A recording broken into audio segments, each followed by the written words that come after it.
তখন বাজে প্রায় রাত ৩টে। শুতে একটু দেরি হয়ে গিয়েছিল রমেশের, কিন্তু সারাদিন পরিশ্রমের ফলে ঘুমটা খুব গাঢ়ভাবেই ধরেছিল তার। তাই ফোনটা বাজার সাথে সাথেই চমকে উঠে পড়ল রমেশ। ধুর বাবা, এত রাতে আবার কে ফোন করছে বলো দেখি। একটু ভালোভাবে কেউ ঘুমাতেও দেবে না দেখছি। কারো তো নামও দেখছি না, শুধু তো নম্বর। হ্যালো। হ্যালো। হ্যালো। হ্যাঁ, কে বলছেন? হ্যালো। আরে আমি শুনতে পাচ্ছি, আপনি কে বলছেন? হ্যালো। ধুর, কোথা থেকে সব চলে আসে এত রাতে ঘুম ভাঙাতে। রেগে গিয়ে ফোনটা কেটে শুয়ে পড়ল রমেশ। ঘুমটা ধরবে ধরবে, ঠিক এমন সময় ফোনটা আবার বেজে উঠল। আচ্ছা, মুশকিলে পড়া গেল তো। এ শালা তো আজ ঘুমাতেও দেবে না দেখছি। হ্যালো। হ্যালো। আরে আপনি কে বলছেন? এত রাতে আপনার কি কোনো কাজ ধান্দা নেই? লোককে ফোন করে লোকের ঘুম নষ্ট করছেন। আমি কে? আমি তো হলাম আমি। আরে আমি মানে আবার কি? আমি মানে তোমার মৃত্যু। হ্যালো। হ্যালো। এ নিশ্চয়ই আমার কেউ বন্ধু আমার সাথে মজা করছে, নইলে এত রাতে কে এরকম করবে। না, ফোনটাকে সুইচ অফ করে দিই। এবার দেখবো ওকে মজা করতে পারে। বিরক্ত হয়ে এইবারে সে ফোনটাকে সুইচ অফ করে শুয়ে পড়ল। ঘুমটা ধরবে ধরবে, ঠিক এমন সময় ফোনটা আবার বেজে উঠল। আরে, আমি তো ফোনটাকে সুইচ অফ করে দিয়েছিলাম, তাহলে এটা আবার বাজছে কি করে? আমার স্পষ্ট মনে আছে, আমি তো সুইচ অফ করেই ঘুমিয়েছিলাম। হ্যালো। ফোনের সুইচ অফ করে কি নিজের মৃত্যুকে আটকানো যায় বাবা? রমেশ সঙ্গে সঙ্গে ফোনটাকে কেটে দিল। ভয়ে তার গলা শুকিয়ে কাঠ হয়ে গেল।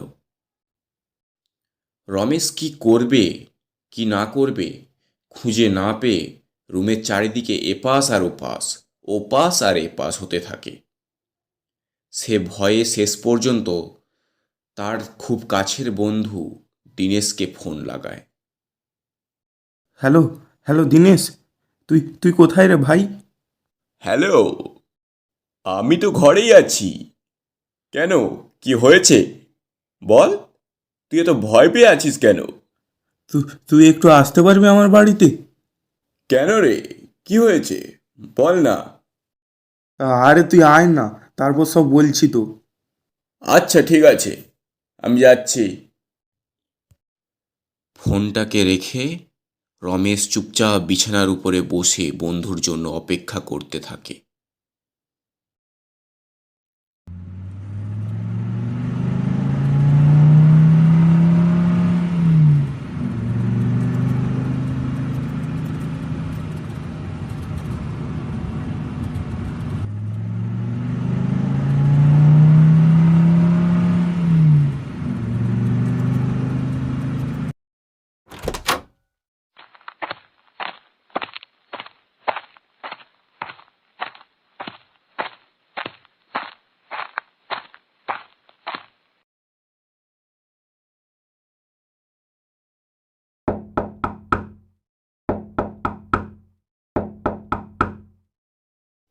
কে কে দরজার বাইরে?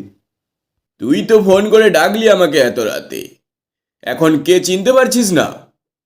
আরে দিনেশ, তুই এসেছিস? দাঁড়া, আমি দরজা খুলছি।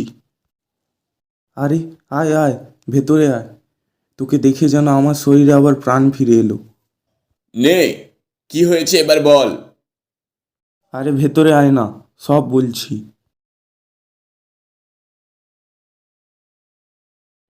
বল এবার কি হয়েছে।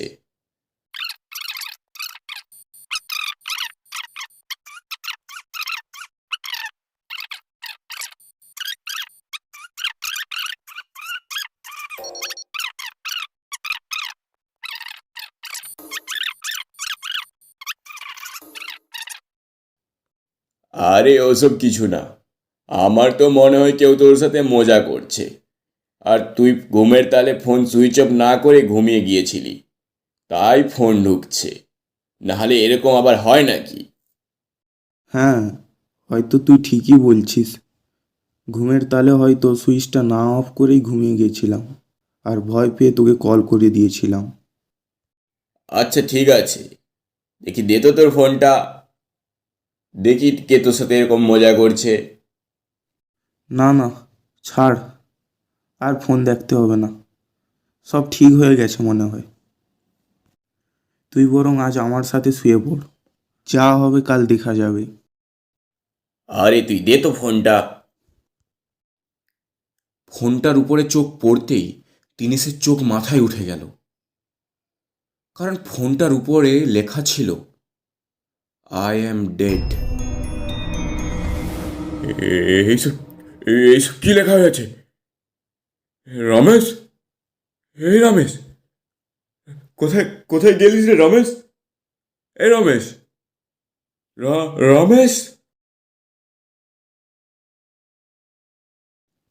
আমি এখানে বন্ধু, আমি এখানে।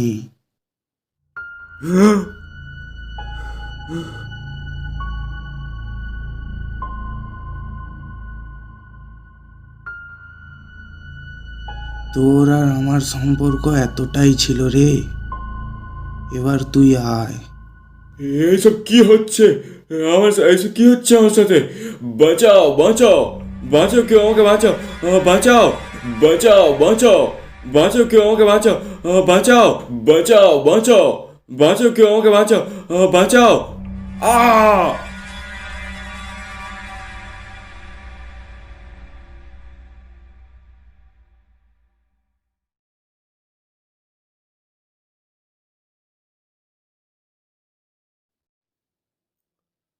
পরের দিন যখন তার চোখ খুলে সে নিজেকে একটা বাড়িতে পায়।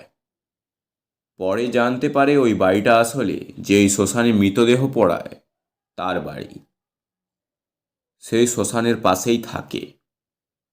তার কাছ থেকে দিনেশ জানতে পারে তার বন্ধু দুদিন আগেই সুসাইড করে। তার বডি থেকে একটা মাত্র ফোন পাওয়া যায়। তখন দিনেশ বুঝতে পারে আগের রাতে তার সাথে এইসব কেন হচ্ছিল।